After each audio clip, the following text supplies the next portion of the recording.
Welcome back, folks, to #AskGSM, and as you can tell from the blank background here, we are back in my home sweet home for spring break. I'm not in Cancun or Florida or wherever the hell people go for spring break. I'm just home for the week, but I will be going to a show on Saturday, though, to meet Sting in Danbury, Connecticut, so that's going to be great.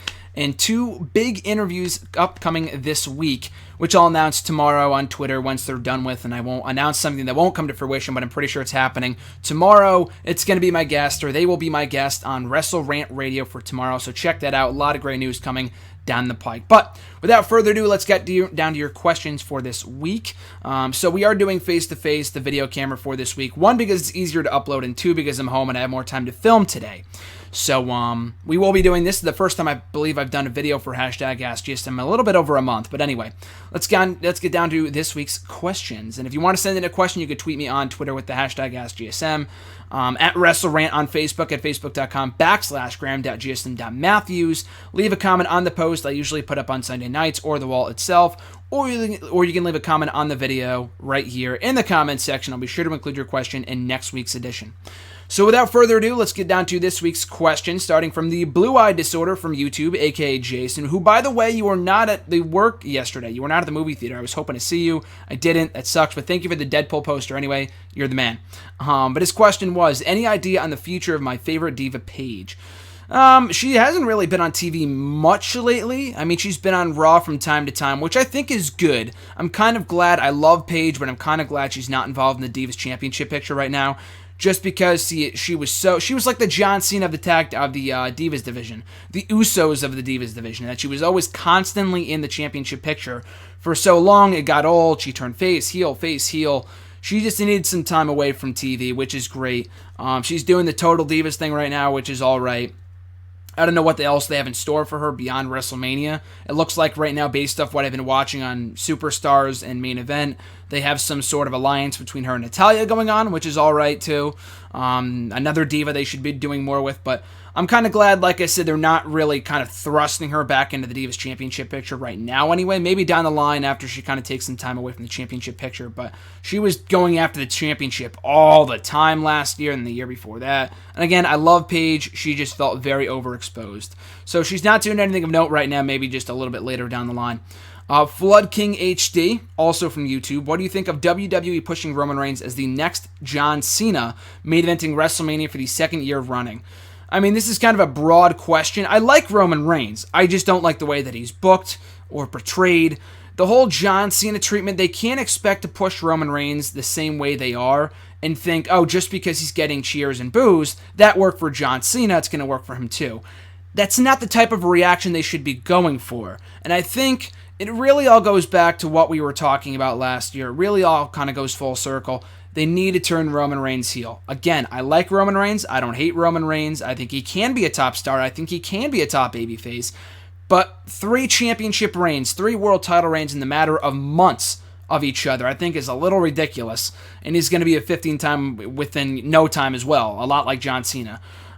Again, so he should not be the next John Cena. He should be the first Roman Reigns, and they should try to differentiate him from John Cena as much as possible. Like when he was first kind of rising up as a single star back in mid-2014, I was hoping that cool factor that he had coming off of the Shield would kind of stick with him, and he wouldn't be the next John Cena, which people were already calling him at that point in time, so they were kind of right in that respect. But I was kind of hoping that he would be the alternative to John Cena, which is exactly what he should be. They should not be hoping for... I mean, he can be the guy in WWE, but just the way that the whole Superman booking, it worked once for John Cena, again, to an extent, but they shouldn't be doing that same thing with Roman Reigns. They need to book him differently, and I've said this since last year. I know I'm not the only one, but they should turn him heel first, give him the Rock treatment, and that they kind of allow him to explore himself and his character as a heel before going ultimately back babyface. Again, I don't know what the timetable for that would be. Some people are saying at WrestleMania afterwards. We really don't have many top baby faces right now, with Cena being out, Orton being out. I mean, we have a lot of other up-and-coming baby faces like Dean Ambrose and some others, but they're not ready to take that next top spot right now anyway. So again, maybe turn him heel. That's what I would do, but yeah, those are my thoughts on Reigns being groomed to be the next John Cena in WWE. The first KFC, will Sami Zayn be used correctly on the main roster? I think so. I mean, there's always people, like we talked about a couple weeks ago. I know someone asked me, is there anyone in NXT right now that you would not see getting over in the main roster? Not because they're not talented, but because WWE might fuck them up, a lot like Tyler Breeze. Enzo and Cass, I said for that answer just because I think they're very, very talented, but based off how they're booked in the main roster, they could be booked like clowns, and they're not going to get over, no one's going to take them seriously, which I don't think they are, and they could be utilized a lot better. I mean, I'm complaining before they even got to the main roster, but you know what I mean. For Sami Zayn, I feel like he's going to be just fine with the few appearances he's already had on Raw, with the US Open Challenge, in the Rumble. So people know of his history with Kevin Owens, which is great, which I don't know if they're going for that one-on-one match at WrestleMania. I hear they're doing a multi-man match, which I'm not excited about at all. I mean, it could be fun, don't get me wrong, but I think the money match is with Zayn and Owens one-on-one for the IC title. That's just me. But I think he'll be fine. I think he's over enough with the fans, or at least his character is, I don't know, people like Finn Balor, Sami Zayn, even Bayley to an extent, I look at and I see they're going to have no problem getting over in the main roster, just because of their character, what officials think of them, just the money they can generate, and Sami Zayn is no different. He is a lot like this generation, I mean, not this generation's, because he just retired, but kind of very, very similar to Daniel Bryan in many respects, in the way that he kind of connects with the crowd organically and naturally. So I think he's just going to be just fine in the main roster. So yeah, let's hope so. Let's hope they don't fuck him up in the very near future. I mean, I hate to say that, but if history has taught us anything with guys like the Ascension, Tyler Breeze, Emma when she was on the main roster for a little while, all these people had potential. I mean, some more than others. The Ascension was not going to be a money tag team when they got called up anyway. But you know what I mean. I feel like some people more than others are going to be safe, and Sami Zayn is one of those people. How should The Rock be used for this year's WrestleMania other than being the host? I honestly have no idea. Some people are expecting WWE to announce a role for him ahead of WrestleMania. I don't think that's the case. I think he's just going to be there, which is fine. I mean, I think appearing alone, advertising that in advance, I think is enough to, draw in people. And I mean, WrestleMania is going to sell regardless because it's fucking WrestleMania. But I mean, people are just excited to see Rock there. I mean, other people that I've talked to aren't too excited about Rock coming back again if it's not going to be for anything notable, which some people have said he never is back for anything notable. But I disagree. I feel like the night after the Rumble, the stuff with the New Day I thought was entertaining. I mean, it wasn't amazing, but I thought it was entertaining. The stuff with Ronda Rousey last year I thought was fucking cool, so I thought that was worth it. The year before that, the stuff with Hogan and Steve Austin was fucking worth it. That was amazing too. And then the matches with CM Punk and John Cena and everyone else, before 2013 and before that, I thought were good too. So I assume he's back for a purpose other than to promote a movie or for money. I mean, I guess that's part of it, but and to obviously, break the attendance record for WrestleMania 32 in AT&T Stadium. I honestly have no idea if he's not going to be the special guest ref for the Roman Reigns Triple H match or in Reigns' corner or whatever. I feel like he's going to get involved in that match regardless, but he might just show up, cut a promo. I don't know what role you would give him other than that. If it's not going to be for something like the main event for the championship match, the title match, where you're just kind of adding interest in the match, because right now people just really aren't excited for it. I'm looking forward to it, but many people aren't, unfortunately.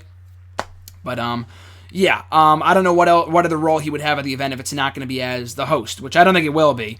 I guess we'll just have to wait and see. What is your favorite 2 out of 3 count falls match? Zayn and Cesaro from NXT, I think it was August 21st, 2013, I want to say. And the only reason I remember the date is because I just watched it, like literally a couple days ago. And I have the DVD right here, I'll show you. But I was at the mall over the weekend. I was in FYE, which is a great store, by the way. The exact same place where I got this bag for free for buying like a certain amount of DVDs. FYE is the place for any wrestling fan. I've talked about it here on the channel before, but I actually got this on sale from like $25 to like $19. The new Greatest Matches in NXT History Volume 1 DVD that just came out, and that match is on there. I just got finished watching it. It's an amazing match. I don't think I had watched it back in its entirety since it happened almost 3 years ago at this point, which is crazy to think about that it's been that long. But it's a great match. I love that match. There's a couple of others, but in recent years, I mean, the Sami Zayn and Joe one from NXT was really good. I wouldn't call it my favorite, but I thought that one was really, really good. There's a number of others in NXT that have happened. I think more have happened in NXT in recent years than like the main roster. I'm trying to think of other ones, and you're not counting like 3 stages of hell, which is technically 2 out of 3 count falls, but it's a different kind of matchup. You know what I mean? But yeah, probably that one. I mean, I'm sure there's others, but that's the one that comes to mind. Zayn and Cesaro from NXT in 2013. Frankishire 15, what is your favorite and least favorite Stone Cold Steve Austin match at a WrestleMania? Least favorite, I almost said Scott Hall at WrestleMania 18. It wasn't a bad match, but that was a total waste of even Scott Hall and Stone Cold Steve Austin. I feel like both guys, I mean, they weren't motivated. They weren't in the best of mind states at that, state of minds at that point. So it was kind of a waste of a match. It wasn't good. I would probably just go with this match with Savio Vega from WrestleMania 12, just because it was a fucking, who cares match, I at least enjoyed the Scott Hall match to an extent. I mean, it was so ridiculous, it was somewhat entertaining. The Savio Vega match with Stone Cold at WrestleMania 12 wasn't bad per se.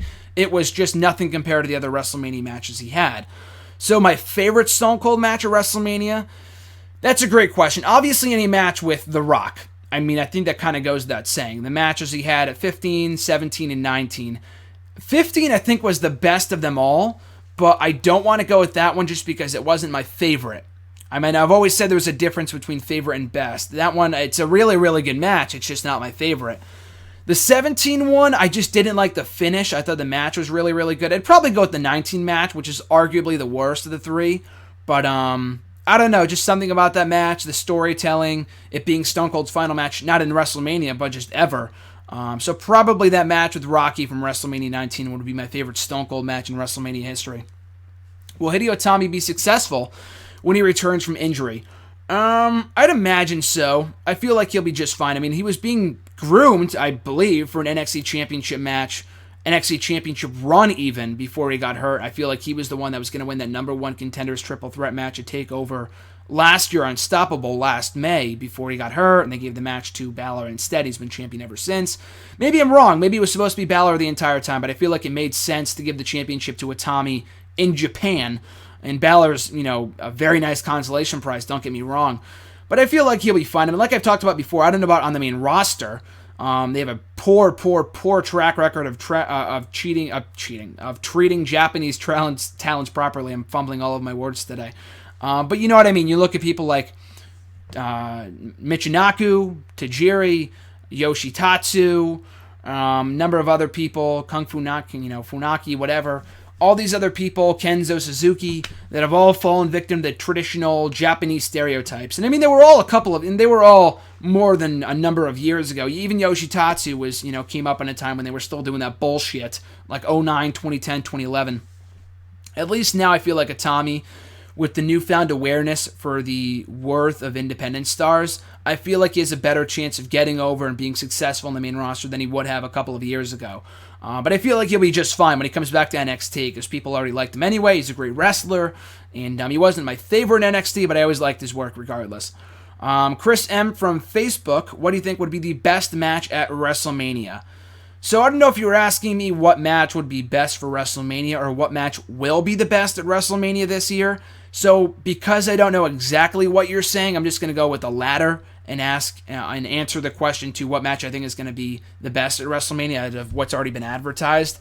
I'm going with Ambrose Lesnar. I feel like that match is going to be kick-ass. I'm really, really looking forward to that match, and especially in the no-holds-barred street fight environment, which the type of match that Lesnar works best in. So I'm really, really looking forward to that match at WrestleMania. And, Shane and Taker should be entertaining for what it is.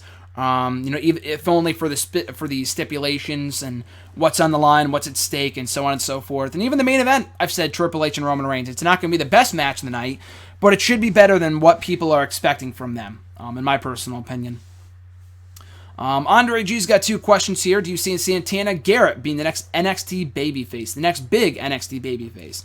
She could be. I don't even know if she's signed. I don't think so. She's made a handful of appearances on NXT in the last couple of months, but other than that, I don't think she's signed to a contract. She should be, but I don't think she is. But I think she can be the next big babyface in the NXT women's division. I mean, we have a lot of great talent there right now, but all of them are going to be called up eventually. Even people like Emma and Dana Brooke. I think Dana Brooke more so than Emma. I feel like Dana Brooke, they're very high on her. I mean, Emma should be in the main roster again, as long as they don't fuck her up again. But I feel like Dana Brooke is the higher priority right now among officials. But anyway, to answer your question, I feel like once Bayley goes up, we're going to have another huge gap in the NXT Women's Division. I mean, Carmella's getting better. Alexa Bliss is really, really good. Cameron does nothing for me at all. Eva Marie is getting better. So is Nia Jax. But we're still going to need another really big babyface to replace Bayley when she gets called up. And Santana Garrett could be that girl. She is really, really good. Both her and Deonna Purrazzo, from what I've seen from her as well. I would love to see both of those girls sign to contracts if they're not already. Should Emma win the title or just be called up to the main roster? So I basically already answered your question in the previous question. But she should be on the main roster. I don't think she's going to win the championship, or at least not anytime in the near future. Just because if they were going to give her the belt, they probably would have given it to her. For one thing, 2 years ago when she first went for it, or I guess went for it again at NXT Rival. And she had that great match with Paige. I really thought she was winning the belt, and she didn't. But I thought that was the time to give her the belt, and they didn't give it to her. And then Charlotte got a run, and Sasha Banks, and then now Bayley. Which, in the matter of 3 or 4 years, we've only had 4 different NXT Women's Champions, which is incredible to me, which really goes to show the prestige and worth of that championship. But yeah, once Bayley's done with it, I feel like Asuka's going to beat her for the belt at TakeOver in Dallas. So when does Emma get a chance? And Asuka already beat Emma a number of months ago at TakeOver London. So where does Emma's title shot come in? So it's not going to be for a while. I feel like at this point, once she has done everything there is to do in NXT, if they don't give her the championship, and like I said, I don't think they will, they might as well bring her back to the main roster. Again, if under the only circumstance that they know they're going to do something with her. And they're not just calling her up to do 6 Divas tag team matches and 8 women tag team matches or for another fucking stable or something. She has to be brought up with a purpose as a heel challenger to, Sasha Banks or Becky Lynch. That would be a great feud over the Divas Championship if we got that. And that's a match I don't think we ever got to see in NXT, Becky Lynch versus Emma. Maybe we did, but I know once, Emma was already in the main roster by the time Becky kind of rose to prominence in NXT. So I would love to see her, love to see those two go at it for the Divas Championship coming out of WrestleMania. But out of the 2 options, I would love to see her as champion. I don't think it's going to happen at any point in the near future, so you might as well just bring her back to the main roster. Mark S., his question was, or he's got a number of questions here. First one being, what do you think of AJ Styles and Samoa Joe? I don't know why I'm saying Samoa Joe. Chris Jericho breaking up on the last episode of Monday Night Raw. They had a great match against the New Day. Do you think it was the right decision, or should they have stayed as a tag team? No, I think breaking up was the right move. I mean, I was kind of suspicious when they released the t-shirts, so that was a great swerve there. But, yeah, I think it's really cool. I'm looking forward to another match at WrestleMania, this time with Jericho as the heel, so it's something fresh. We haven't seen Jericho as a heel in a long time. People have been calling for this for a long time now, so I'm glad it finally came to fruition last week. He's an awesome heel. Styles should benefit from working with a great heel like Jericho, and their match at Mania should be great. You can add a little stip on if you want. I'd rather not see them put them in the IC title match. That would be a fucking waste. If they did Jericho and AJ in some form, like, it could be a great match. Don't get me wrong, the ladder match last year for the Intercontinental Championship was great, but it had no story. I mean, going into it, no one gave a fuck at all about the championship. The match was great, don't get me wrong, but we gotta look at the build for that belt. When everyone was stealing the championship, it meant nothing. That title was a fucking prop. And you can argue it is now, but at least it's in a better place now with Kevin Owens than it was a year ago with Bad News Barrett. So, I'd much rather see them go 1-1 at WrestleMania, but to answer your question, yes, I do like the idea of breaking them up and continuing their feud going into WrestleMania. Do you think Triple H will end up fighting Bray Wyatt after what happened on Monday Night Raw, or could they work together, the Wyatt family for the authority, the Wyatt family interfere in the Triple H Roman Reigns match at WrestleMania? I feel like it's a match, I don't know if it's like set in stone that we're getting it at one point, just because we kind of saw it at the Rumble, I think, in the Rumble match with Triple H and Bray Wyatt, and they teased it again on Raw. So unlike with Lesnar and Wyatt, which is the match I feel like we will get eventually because we didn't get it at Roadblock, and they might want to protect Wyatt, which I have no idea why. They've already buried him beyond belief. So they're probably going to do that match down the line, maybe at, Extreme Rules or SummerSlam or whatever, and I'm looking forward to it. I think the match could be really good. The feud might suck because the Wyatt family mean nothing right now. But yeah, with Triple H and Wyatt, it would be a sick feud. I don't think it's leading to anything. I don't feel like they planted the seeds for a future feud. I feel like it was just kind of there to build suspense and intrigue or whatever. But I would like to see it. I think that'd be a cool match. I think it'd be a really, really cool match, especially if they turn the Wyatt family babyface. And they have the kind of characters that they would defy authority. They kind of already talked about that when they first came up to the main roster. They were saying we answer to no one, or we answer to the man, or something like that. And I felt like it would have made for a great story for them to go up against the Authority, and obviously at that point it was too early to turn them babyface. But yeah, so I would love to see the Wyatt family versus the Authority versus Triple H at some point down the line. Well, do I think it's going to happen? Probably not, but I think it should happen. It would be a really cool match and a perfect way to turn Bray Wyatt babyface finally. Do you think a Divas Money in the Bank contest would work? I've been asked this before. I don't think so. I don't think it would work. Just because you put 6 women in a ring with a ladder. I mean, it could work with the current crop of women, with Charlotte and Sasha and Becky. But if you put the other women in there, like the fucking Camerons and the Taminas, the girls that aren't that good at all, it's gonna suck. And you know someone's gonna get hurt. And it's not just a sexist thing either, where I feel like, oh, you put 6 women in a ring and put a ladder in there, they're gonna get hurt. No, I feel like it's just, even the men are lucky they don't get hurt from the bumps they take. Maybe they've done in other promotions. I mean, I would be completely in favor of a one-on-one women's match, ladder match for like the title or something. That I feel like is something that we need at some point. A one-on-one women's ladder match would be awesome. You don't have to take crazy bumps, but it would be cool.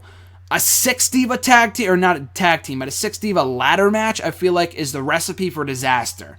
I said that before, I'll say it again. I like the idea. I mean, again, I've talked about this too. I've talked about how, we only have one women's championship. I know we only have one world championship too, but there's enough guys where not everyone's getting a shot at the Divas Championship. Everyone gets a shot at the Divas title at some point. Charlotte's already run through Natalya, Nikki Bella, Paige, Becky Lynch, Brie Bella. She's beaten everybody. So what's the point of anyone having a briefcase for a Divas Championship opportunity if she's going to face them for the belt anyway? It just makes no sense to me. Just from that aspect and the idea of a 6-diva tag, a 6-diva ladder. I don't know why I say tag team, but because we had so many 6-diva tag team matches last year, that's why. But a 6-diva or 8-diva ladder match, it makes very little sense to me. It makes no sense from a realistic, like from a logistical standpoint of people not getting hurt, and also just everyone getting a shot at the championship anyway, so what's the point? Who do you think the Wyatt family will face at WrestleMania? The good old what's next for the Wyatt family question that we get every single week here in the show. If it's not one person, it's always somebody else. It's not your guys' fault. I think it's just a funny question just because we have no idea what's next for the Wyatt family, and I don't fucking care. Because no one cares about these guys right now just because they've been booked so badly. And look at Luke Harper. He got destroyed on Saturday. Not that he shouldn't have, because he was against Brock Lesnar, of all people. He faced the Beast incarnate. But just WWE has no idea what to do to these guys. I don't even think they care. I don't know what they're doing in WrestleMania. I mean, I would just at this point, I think they're just going to be a part of the Andre the Giant Memorial Battle Royal, which is fine. I mean, I know Bray Wyatt faced John Cena and The Undertaker in recent years at WrestleMania, but who else can he face this year that we haven't already seen, or at least would be a decent match? Big Show? Kane? Ryback again? Oh, God, I don't know. We don't even have enough strong baby faces for that match, for any of those matches to make sense. So just put them in the Andre the Giant Memorial Battle Royal. At least at that point it would make sense because they have the numbers advantage. You can give the Wyatt the win for all I care. But other than that, if they're not facing the Balor Club, which I don't think is happening anyway, and they would lose because they're fucking losers, when do they not lose? So yeah, I would just give them that, I would just put them in the Andre the Giant Memorial Battle Royal. Can you think of any celebrity match at a future WrestleMania? You said not Cody Rhodes. I think you said The Miz versus Mark Wahlberg or something. I don't know why that would make sense. Maybe they're going to do a movie together. I have no idea.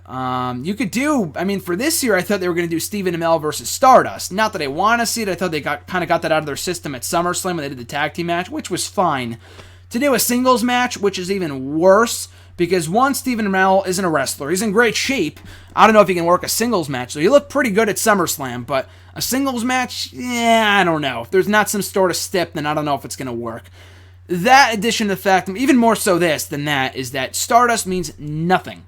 No one cares about this guy. His match with Sami Zayn on Saturday at Roadblock I thought was well wrestled, but no one gave two shits about the match because no one fucking cares about Stardust right now. I love Cody Rhodes, so don't get me wrong, but Stardust, the character, is damaged goods. It's beyond damaged goods. And when he likes playing the character, it does have potential to be something more when he's acting all freaky and whatever, kind of like what he was doing last summer. I was kind of getting behind the character for a time then.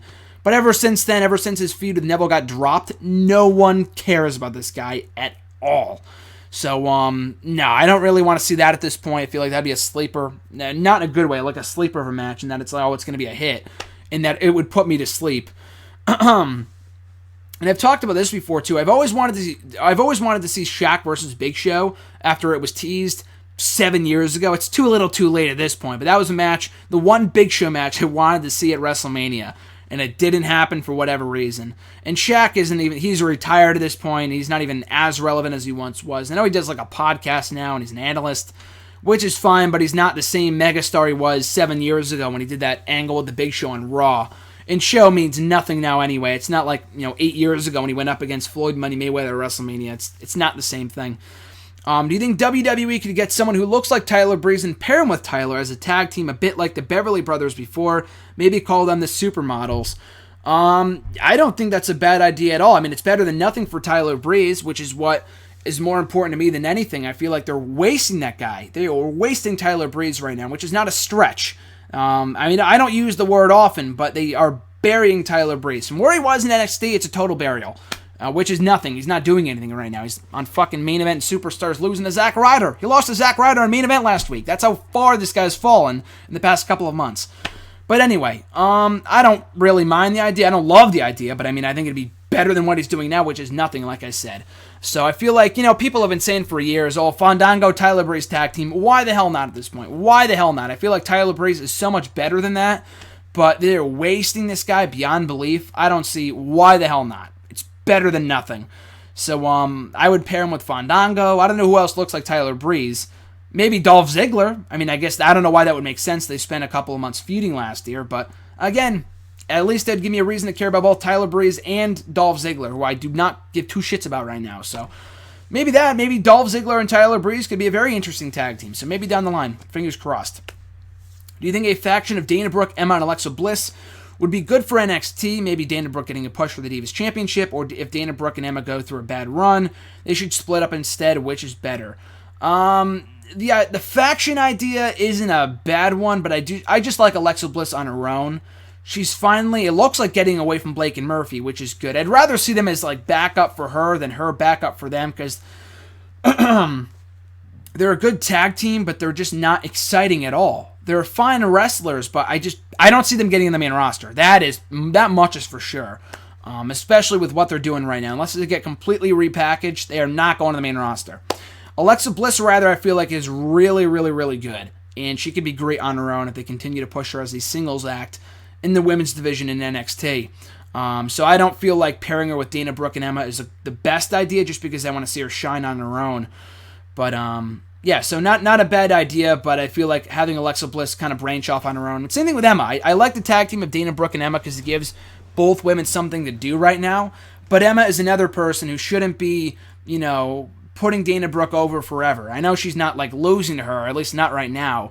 But Emma, I feel like, has come a long way from where she was a couple of years ago, and she deserves some sort of prize in the form of a championship, either in NXT in the main roster. And, Emma's going to be great regardless, but it's obvious they just paired it with Dana Brooke to kind of show her the ropes and guide her way through the women's division in NXT. But I'd rather see them all separate than together, in my personal opinion. Mitch G from Facebook, should the Hype Bros turn heel and form an alliance with Dana Brooke and Emma? This idea I like more. The only issue with it is that we don't have...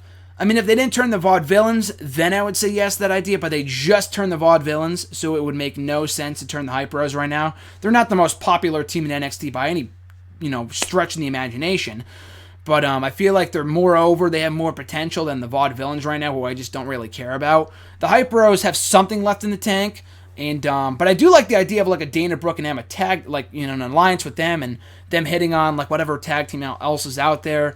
Maybe they split up. I don't really care about Blake and Murphy, like I said. So maybe they split up Alexa with them, and Dana Brooke and Emma go with them instead. Maybe that would make it more interesting. If Alexa Bliss can't do it, then they probably couldn't either. I don't know. But again, I like the idea, like the Hype Bros as these kind of like douchebags, and they're getting all the girls and whatever. I feel like would be a great gimmick, and I love it. But they just turned the Vaudevillains, so maybe at some point down the line. After the defeat at Fastlane, I thought Bray should have become more of a cruel, tyrannical leader to Harper, Rowan, and Strowman to truly establish himself as a no-nonsense villain, similar reasoning to when Orton turned on Cody Rhodes and Ted DiBiase after the Elimination Chamber in 2010. Since they couldn't even beat Big Show, Kane, and Ryback at a B-level pay-per-view, he needs to lead by example. That's how I would book it.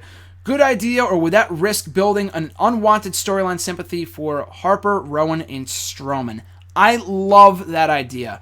And Tom, who I do WWEC radio with every Thursday on nextEraWrestling.net, check it out. He pitched this idea to me, and he said he's had this idea from the get-go when the Wyatt family were brought up, and I fucking loved it. At this point, I mean, I guess you can do it if you really, really, like, retool the Wyatt family completely.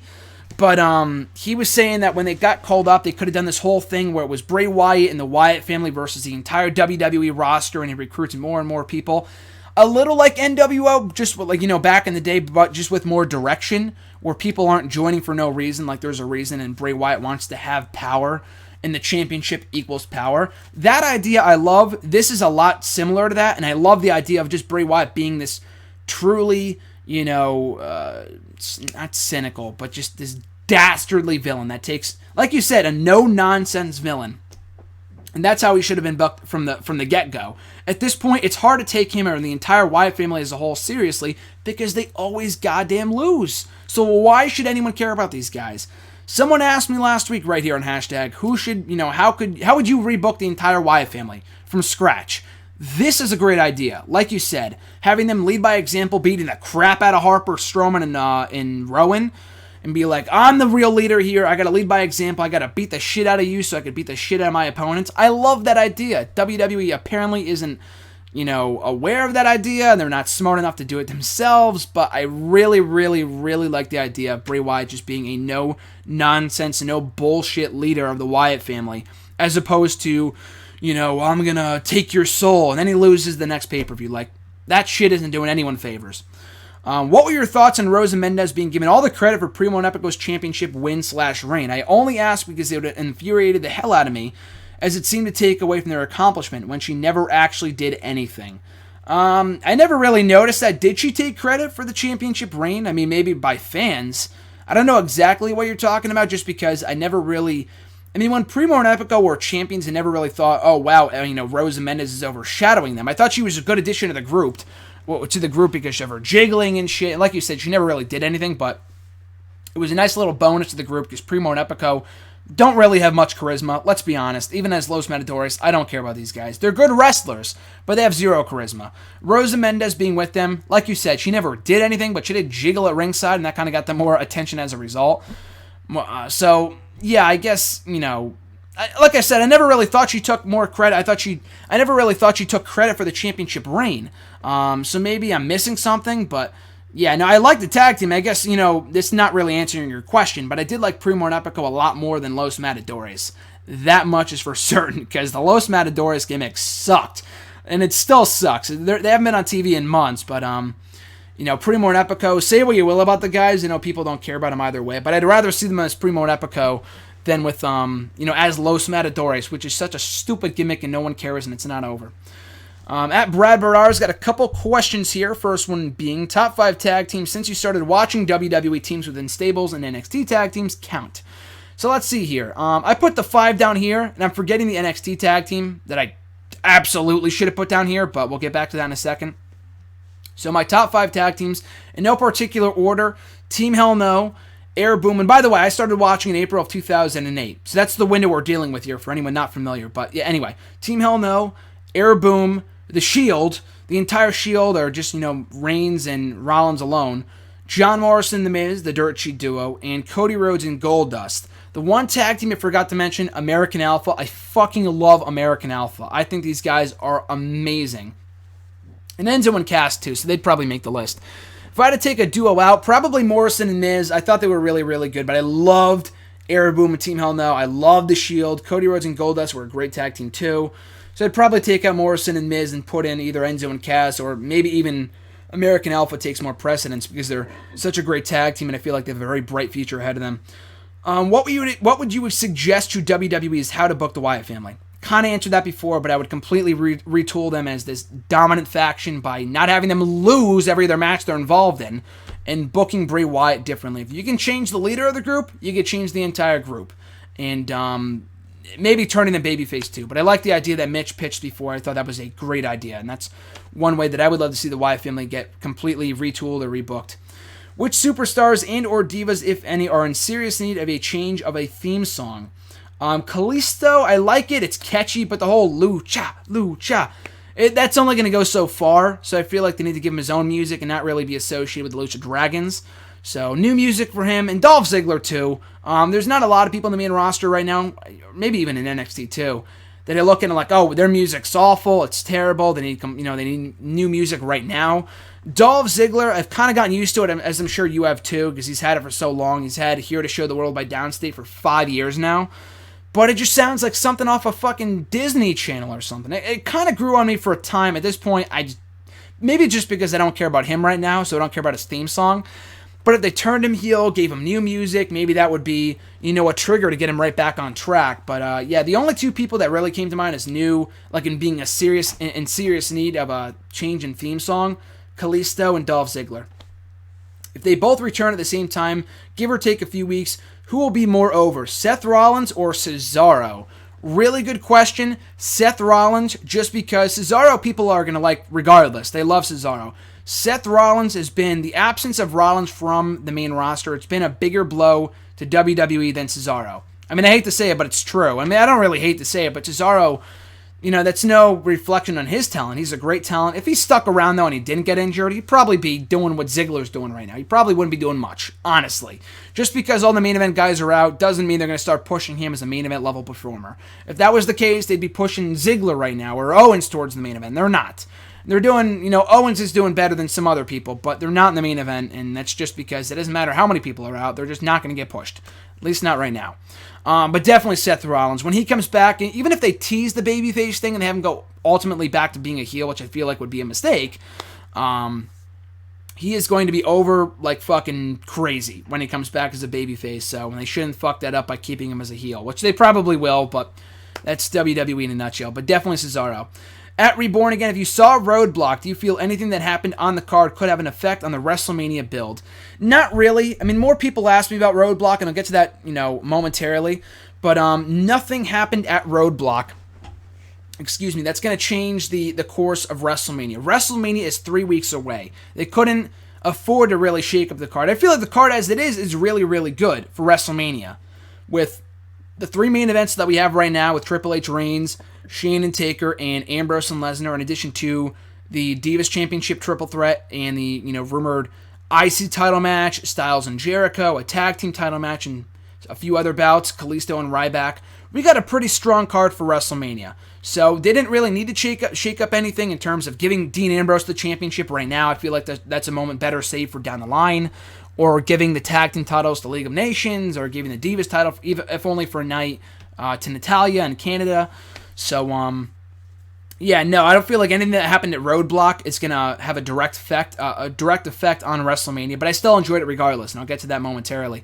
What are your 3 favorite WrestleMania theme songs? Written in the Stars is undoubtedly number 1 by Tiny Tempa from WrestleMania 27, Light It Up by Rev Theory from WrestleMania 24, and originally, and I did this list last year, my favorite WrestleMania theme songs, on this same exact week last year, because remember I was on spring break when I filmed it. My favorite WrestleMania theme song since I've been a fan. And I feel like I Made It was up there in the top 3 too. I Made It by Kevin Rudolph. And Cash Money, I think, or something like that. But that was a really, really good song. But I feel like after this year, or maybe it's not this year, but My House by Flo Rida I like a lot. And also Wild Ones by Flo Rida from WrestleMania 28. I don't know why, but that song has really grown on me in the last couple of months for whatever reason. And I never really enjoyed Flo Rida a lot. I like the Going Down for Real song they used for SummerSlam a couple of years ago. I don't know. I'm just kind of getting more into his music now than I ever did before for whatever reason. I didn't like the song back at WrestleMania 28 time. I liked Invincible by Machine Gun Kelly better. But maybe Wild Ones would be on that list too. So those are a few of my favorite WrestleMania theme songs of all time since I've been a fan, whatever. Because even before I was a fan, WrestleMania theme songs weren't really a thing. I mean, we had a couple of them here and there. I know we had like Limp Bizkit, obviously, for 17 through 19. We had California for WrestleMania 2000, Big Time for WrestleMania 22, Ladies and Gentlemen is another really, really good one for WrestleMania 23. But they didn't really start to become a big part of WrestleMania until I started watching in around 2008. So I'm not really missing much when I say like of all time. What are your 2 favorite and 2 least favorite title changes at WrestleMania? Favorite would probably be Seth Rollins last year when he cashed in and won the belt, and Daniel Bryan at WrestleMania 30. Least favorite?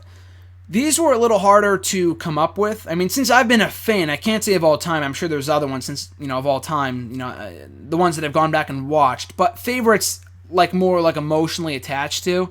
So that's why I'm only going from like the time that I've been a fan. It's kind of a scapegoat of an answer, just because if I go of all time, that's considering 30 years. Whereas if I say since I've been a fan, that's only accounting for 8 years. So it's a little bit easier to kind of group that up. But anyway, least favorite title changes at WrestleMania. Cena at 29. I mean, it had been like a year and a half since he last held the WWE Championship when he won it from Rock at that Mania. But I was just like, Cena's WWE Champion again. Whoopee. Because it was so goddamn predictable that Cena was going to win, the way it played out, them hugging and kissing and making out and shit. Okay, that part didn't happen, but they might as well have, because the whole hugging and shit that happened after their match at WrestleMania 29 was just gross after everything they did to one another and said to one another for almost 2 years. I thought it was just disgusting. So probably WrestleMania 29, Cena winning was just so uninspiring when he won. I was just like, I don't care. That and Sheamus winning at WrestleMania 28. I mean, it worked out for the better with the whole yes chant thing, so I guess that was the positive. But Sheamus winning, I probably wouldn't have had a big issue with, because I felt like he was going to win anyway. I mean, it was kind of predictable, but just the way that he won, the whole 18 seconds thing, I thought was like, why? What the fuck was the point of that? But yeah, Sheamus winning in the fashion that he did. It worked out for Bryan, but at the time I didn't like it. Sheamus and Cena for my least favorite title changes from 28 and 29 respectively. Favorite title changes, Rollins and Bryan from WrestleMania 31 and 30 respectively. At Swagzio, his question was, do the WWE Network specials like Roadblock feel meaningless to you? I've enjoyed all the specials so far, but there isn't a lot of storyline progression and just a bunch of inconsequential matches. So someone else asked me a question about this as well, about Roadblock. So here's the thing with Roadblock and WWE and MSG and the Beast in the East. And like you said, you've enjoyed all of them so far, but none of them have really had much storyline progression and just a bunch of inconsequential matches. That's the point. These are house shows. I'm not going to go on a huge rant here, but people have been saying this about these shows since Beast in the East.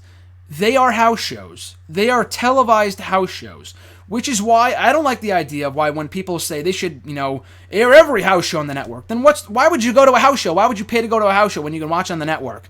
And what people don't realize, which I feel like people do realize, but they're not really putting two and two together, is that every house show is basically the same. They do the same matches at every house show for like a month or two straight before the next pay-per-view, and someone wins a belt and they switch up the card a little bit. Or someone gets called up and they switch up the card a little bit. That's about it. Other than that, we get the same house show matches all the time.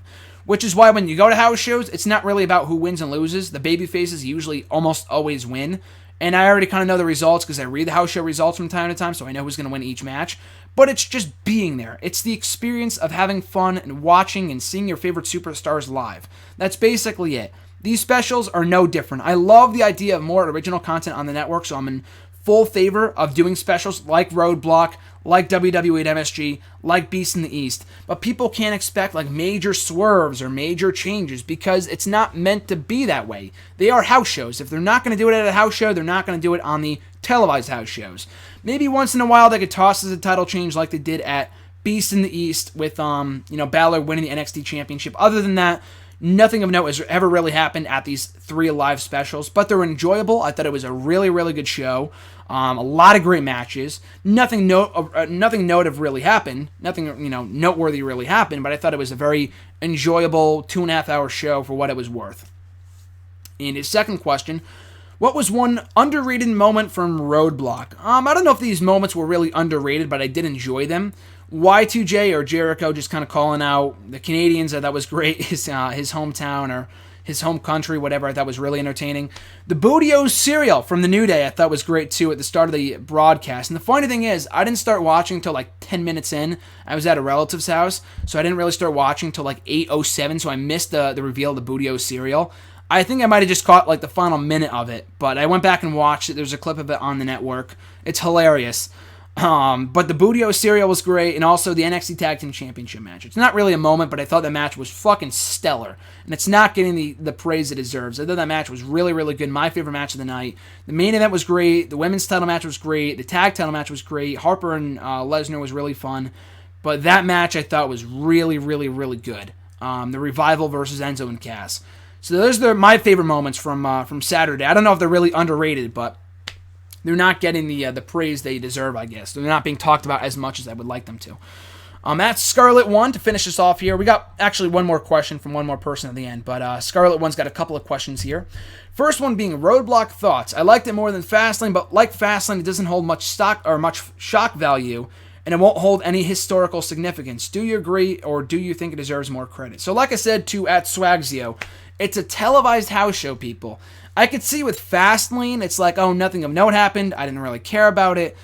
That makes a little sense, because it's, a little bit of sense, just because it's the February pay-per-view. Nothing of note really happens to that show anyway. Everything is already kind of set in stone for WrestleMania, even before Fastlane. So even with that, I'm a little bit more, open to people not really shitting on the show or whatever. That was a decent show too. With Roadblock, like I said, it's a televised house show. You can't really expect huge things to happen unless they needed to change up the WrestleMania card, which I don't really feel like they need to. It was an entertaining 2.5-hour show for what it was worth. So if you want to, if you didn't like it, that's fine. But you can't expect like a huge swerve to happen at these shows, because they're house shows. That's what they're. If it wasn't being televised, the same exact thing would happen. It doesn't matter. Brock Lesnar still would have wrestled. You might not have gotten a championship match between Triple H and Dean Ambrose, because Triple H doesn't really wrestle at house shows. But other than that, I thought it was a really, really good show, and I enjoyed it. Like I said before, for whatever it was worth.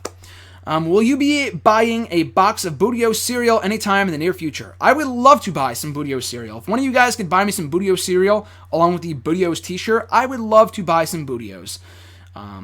What was their tagline? I'm gonna get pissed if I don't figure it out right now.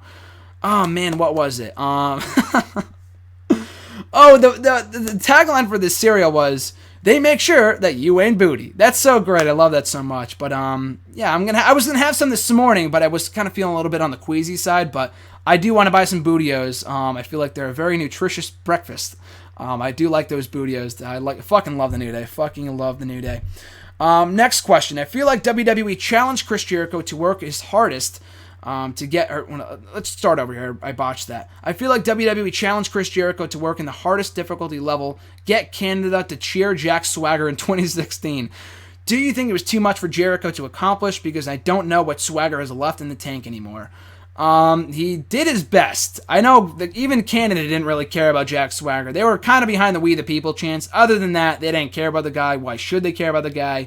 They had a chance, WWE that is, to rejuvenate his character with the babyface turn a couple of years ago, where I was in attendance for. The whole We the People thing I thought was entertaining and over while it lasted, but they fucked that up and he hasn't been the same since.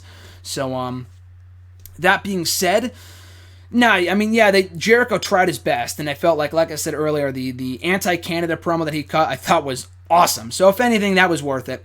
I don't know about you, but I think Enzo and Cass might have actually had performance of the night at Roadblock, which I never thought would happen on a show with Sami Zayn, Chris Jericho, and Dean Ambrose. Agree, disagree? I probably agree. Other than the New Day, I thought the New Day, not only in-ring wise, but with the Buteo cereal, their pre-match promo just being so goddamn over, probably the New Day get that nod for performance of the night. But Enzo and Cass, along with the Revival too, let's not overshadow them here. It was an equal effort, and both teams are awesome. More so the Revival, because they feel like they could have a good match with any team they're in the ring with, whereas Enzo and Cass can only have a good match under the right circumstances. But they had a great performance on Saturday. For the people that aren't really sold on Enzo and Cass, they got to watch that match. I could see why people would call them, a flash in the pan, or they have short shelf life, blah, blah, blah. I could see those criticisms, but at the same time, they're so entertaining on the mic, and they're so good in the ring when they're in there with the right opponents. I feel like they have a lot of untapped potential when it comes to their eventual main roster run. But yeah, I thought they had an amazing performance, an amazing outing on Saturday. That match was my personal favorite of the night. That whole NXT Tag Team Championship match, a lot like their match at London, had me laughing in a good way and like, wow, this is great. I really enjoy this. This is why I love wrestling. I knew that Enzo and Cass weren't going to win. But there were points like, oh my God, are they going to win? Are they going to win? Oh, no, they didn't win. Like, that's the kind of reaction you want to elicit out of me or any other fan. So they got me out of my seat for that match, and I thought it was a great match, and like you said, I would not disagree with you. I would not argue anyone that said they had the performance of the night at Roadblock. Also, I think Colin Cassidy might actually be my favorite tall, big guy currently in WWE. He's like the best possible version of Test, being really good at throwing people around, and Enzo gives him the perfect dynamic to work with. Agree or disagree? I agree. I didn't really Test was good, but I feel like he was limited. He was not a good worker.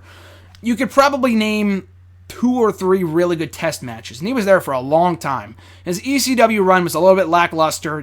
That was kind of a waste, but when he was in WWE in the late 90s and early 2000s, he was not a great worker. He had great size and a really good look, but he was an awful wrestler for the most part. Colin Cassidy, kind of the same thing. He's not a great wrestler. So I agree and I disagree with you. I agree that he's really, really good. He is like our new Test in WWE. He's got the look. He's got the size that WWE or Vince specifically fucking loves. But at the same time, as much upside as he has, I don't want to see him break out on his own. I feel like Enzo and Cass are a lot better together than they are apart. I feel like even Enzo would have a brighter future by himself than Colin, just because when Cassidy was by himself, when Enzo was hurt in 2014, he wasn't really doing anything. He was having random matches with Aiden English every single week, and no one cared. I mean, he was somewhat over with the crowd, but it just didn't really click for me. I think these guys are just so much better together than they are apart, so there's really no reason to break them up, despite the potential both guys might have on their own, with Cass with his size and then Enzo with his entertaining mic skills. Their next question: I think Natalya and Charlotte was the sleeper hit of the night, and it felt like what the Fastlane Brie Bella match should have been. Family underachiever with something desperate to prove against the nurtured, overbearing champion. Agree or disagree? I agree. I thought it was a really, really good match. It's weird. I like the Brie Bella Charlotte feud than I thought I would, more than I thought I would. I thought the video package was really, really good. The match sucked, but the video package I thought was really, really good. And this was the match we should have gotten at Fastlane. You are absolutely right. And the only reason they did it with Brie Bella was because Bryan just retired and Nikki Bella had surgery. So the timing made sense to push Brie Bella as a contender for the championship and make it seem like she had a chance of winning. But if that didn't happen, if Daniel Bryan didn't retire, Natalya would have been the girl to do that match with at Fastlane. They got they probably got more time on this show than they would have at Fastlane just because there were less matches on this show. But I thought it was really, really good. And for a match that had no storyline support whatsoever, and just going off of the pre-match video package they had, not the video package, but the backstage segment they had earlier on in the day, I thought it was a really, really good match. I prefer their TakeOver match, which was also on that DVD that I showed you before, which was somewhere around here. It's in the bag. The Best of NXT DVD that I showed you earlier on in the video. I watched it back for the first time since it happened. Great goddamn match. So, yeah, I feel like that match was a little bit better, but still really, really good match from those two women at Roadblock, and that was the match we should have gotten at Fastlane a couple of weeks ago. And their final question: kind of disappointed with Triple H and Dean Ambrose. Seemed to lack a pace of urgency and suspense. Am I just being too negative? I don't know if you're being too negative, but personally I enjoyed it. It wasn't a great match. The first half of the match I thought was boring, honestly. I thought really wasn't too exciting, but down the stretch they really picked it up. I thought they told a good story with Ambrose going after Triple H's leg and kind of battling back and going through the ropes and taking every risk possible to win the championship. I thought that was really, really good. He lost nothing in defeat. He looked strong in defeat. So, yeah, I liked the match. I really, really thought it was a strong match. Not an amazing match, but really, really good. So, I mean, if you didn't like it, you didn't like it. So, I mean, I could see what you're saying. It lacked a pace of urgency and suspense. It did early on, but the whole feet under the ropes thing with Ambrose almost winning, I mean, I knew Triple H was going to retain, but there's also that small, smidge of doubt in everyone's mind that, like, oh, could Dean Ambrose actually win the championship here? So that was the moment where I was like, oh, no, I thought he almost had it won. But, yeah, really, really good match. I don't think you're like, oh, you hate wrestling if you didn't like that match. I'm not like that. I'm not that person. But if you didn't like the match, you didn't like the match. But personally, I thought it was really, really good. And the final question here, at Sharn Markistic, His question was, do you feel that WWE should lower the working schedule for superstars since a lot of people are getting injured? So we've talked about that here on the show before, but I like the idea of a rotating schedule where people work for like 8 months at a time and then are out for maybe like a month or two. It's going to get predictable with like, oh, a loser leaves town match, or this person's going to get injured this week as we know they're leaving. It's going to get, predictable in that respect, but that's where creative comes in. That's where they come in and figure out creative ways. It's in their title name and it's in their job title to come up with creative ways to write people off TV, whereas, as opposed to the whole traditional, typical injury angle, or they quit Raw, or they get fired, or whatever. You got to be creative here. No, but I do definitely feel like they need to change up their schedule for these wrestlers, because it's worse now than it has ever been with people getting hurt, and something needs to be done.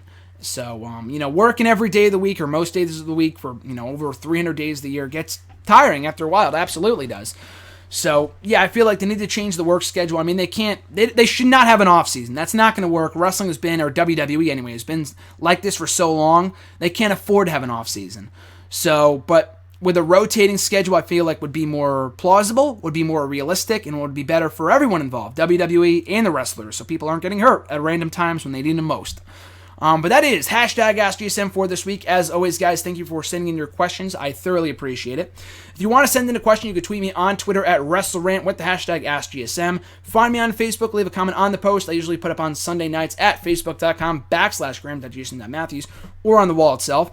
Or you can leave a comment on this very video. I'll be sure to include your comment in next week's edition. So that's it, guys. That is #AskGSM for today. As always, thank you for watching, listening. Be sure to like, comment, share, and subscribe. Your support is amazingly appreciated. So like I said at the start of the video, 2 big announcements. Maybe the first one coming this week, the second one coming next week, but this week's announcement is bigger.